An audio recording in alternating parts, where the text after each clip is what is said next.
बहुत समय पहले एक घना जंगल था। इस जंगल में सभी जानवर बड़ी हंसी खुशी से रहते थे। पर वो कहते हैं ना कि खुशी ज्यादा देर तक नहीं टिकती। ऐसी ही कुछ कहानी इस जंगल की है। इस जंगल में रहता था एक बूढ़ा शेर।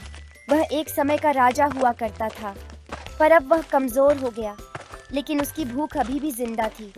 शेर राजा तो वो अभी भी कहलाता था, पर अब शिकार नहीं कर पाता था क्योंकि वह बूढ़ा हो गया था और शिकार भाग जाता था और बूढ़े पंजों में वो तेजी ना रही। तब उसने एक योजना रची, एक झूठ, एक चाल। शेर ने जंगल में अफवाह फैलाई कि जंगल का राजा शेर अब बीमार हो गया और मरने वाला है। जैसे ही ये बात फैली, सारे जानवर उसे आखिरी बार देखने और मिलने पहुंचे। हिरण, सुअर, गाय सब शेर की गुफा के अंदर तो चले गए, मगर जो अंदर गया वो फिर कभी बाहर नहीं आया, क्योंकि शेर ने सभी को खा लिया था। और फिर शेर हंसते हुए बोलता है, क्या बात है, मेरी योजना काम आ गई। बिना कुछ करें बैठे बैठे खाना आ रहा है, खुद अपने पैरों से चलते हुए आ रहा है। ये जंगल के बेवकूफ जानवर, ये कितने भोले हैं। ये मेरी फैलाई हुई एक झूठी अफवाह को सच मानकर खुद ब खुद मौत के मुंह में आ रहे हैं।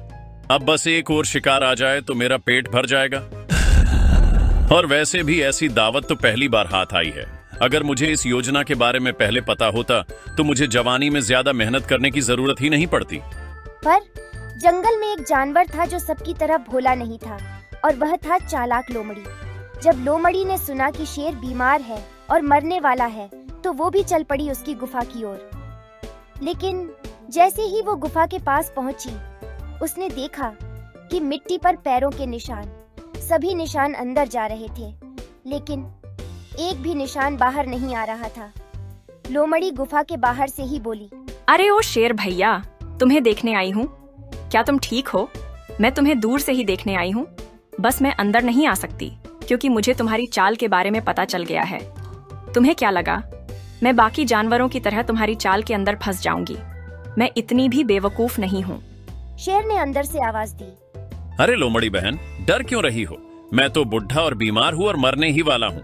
आखिर मैं तुम्हें क्या ही चोट पहुंचा सकूंगा। बस मेरी जिंदगी के आखिरी कुछ दिन और है। आ जाओ अंदर मिलने के लिए।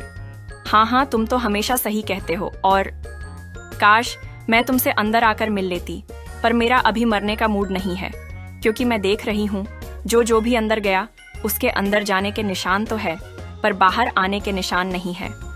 और बस इसी से मुझे पता चल गया कि तुम्हारी चाल क्या है। माफ करना, पर तुम मुझे बेवकूफ नहीं बना सकते। हाँ हाँ, तुमने मेरी चाल को समझ लिया, इसीलिए तो तुम्हें इस जंगल का सबसे चालाक जानवर माना जाता है। तुमसे पहले बहुत से जानवर आए, भोले भाले विचारों ने मेरी बातों पर विश्वास कर लिया, पर तुमने नहीं किया। मैं सच में तुमसे बहुत खुश हूँ। और लोमड़ी मुस्कुराई और पलट गई, क्योंकि वो जान चुकी थी जहाँ से कोई लौटा नहीं, वहाँ जाना समझदारी नहीं।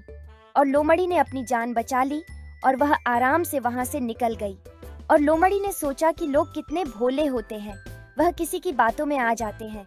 और इस तरह चालाकी ने साजिश को मात दी। जंगल में शेर अभी भी था, पर अब कोई और उसके झूठ में नहीं फंसता था।